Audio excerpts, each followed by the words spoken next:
এসেছো বাইরে? এক্ষুনি তুমি পড়ে যেতে, আমি বলেছি না বাইরে আসবে না। দৃশ্যা, সবসময় ঘরে থাকতে কি ভালো লাগে? আমার জল তেষ্টা পেয়েছে, তাই আমি বাইরে জল খেতে এসেছি। আমাকে ডাকলে হতো। তুমি দাঁড়াও, আমি জল আনছি। মা, এই না জল, আমি ঘরে যাচ্ছি। কাপড় গুছিয়ে রাখতে হবে। তুমি বাইরে দাঁড়িয়ে থাকবে না, ঘরে যাও।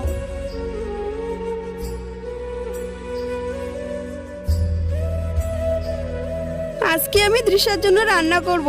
মেয়েটা প্রত্যেকদিন আমার জন্য রান্না করে। আমি তো মা, আমার খুব কষ্ট হয়।